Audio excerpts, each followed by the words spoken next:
घाइतेका सपना पूरा गर्न घाइते हुनुपर्छ र शहीदका सपना पूरा गर्न शहीद हुनुपर्छ भने म तयार छु। म मर्दैमा यो मुलुकमा शान्ति र सुरक्षा आउँछ भने यसका निम्ति पनि म तयार छु। मेरो स्वरूप फेरिने छैन। मेरो स्वरूप, मेरो प्रकृतिले दिएको देन ज्यान फेरिएला, तर मेरो स्वरूप र मेरो व्यवहार कुनै दिन पनि फेरिने छैन। 28 वर्षभन्दा मुनिको मान्छेलाई नेपाली जनताले साथ दिए। त्यहाँ कुन पार्टी, कुन धर्म, कुन जाति, कुन लिङ्ग, कुन वर्ण होइन, नेपाली जनताका सन्तानहरूले परिवर्तन चाहेका रहेछन् र गरेका रहेछन्। आन्दोलनकारीका मागहरू जसरी पनि पूरा हुनुपर्छ। आज के देखियो?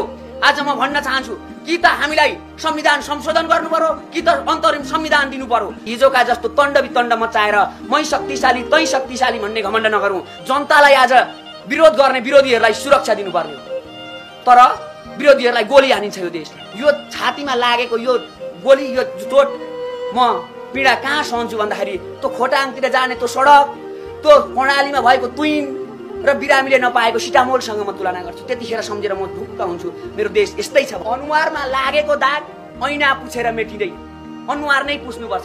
त्यसो हुँदा आज ऐना पुस्न खोजिँदैछ भनेको अरूलाई दोष देखाउन खोजिँदैछ। त्यसो हुँदा अनुहारमा लागेको दाग मेट्नुपर्छ भनेदेखि अनुहार नै पुस्नुपर्छ। त्यसो भएको हुँदा म सम्पूर्ण मिडियाकर्मी साथीहरूलाई भन्न चाहन्छु, मैले अलिकति के हुन्छ भनेदेखि कहिलेकाहीँ उत्तेजनामा आउन सकिन्छ, के गर्न सकिन्छ, तर मैले त्यो भन्ने संयमित बनाऊ। यो मुलुक हाम्रो हो। एजेन्डा 2-3 चोटि 4 चोटि 5 चोटि मिडिया मार्फत भनिसकेको छ। यिनै हुने एजेन्डा।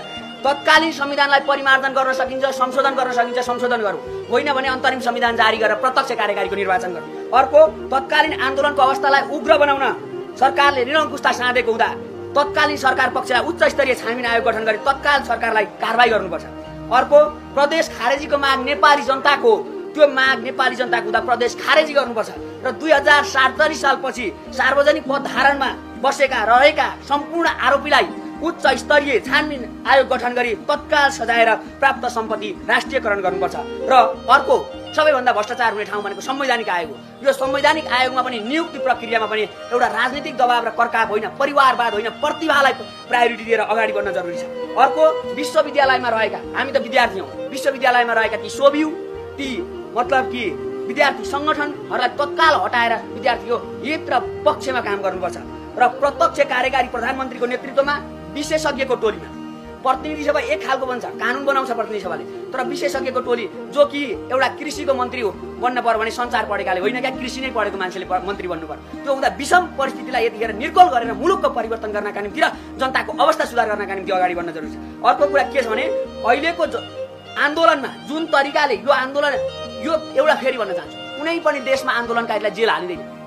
त्यो आन्दोलनकारी परिवर्तन गरिसकेपछि मर्नुपर्ने देश त होइन होला नि त, यो जेल बस्नुपर्ने देश त होइन होला नि त। सरकार ढलिसकेको छ। अर्को नयाँ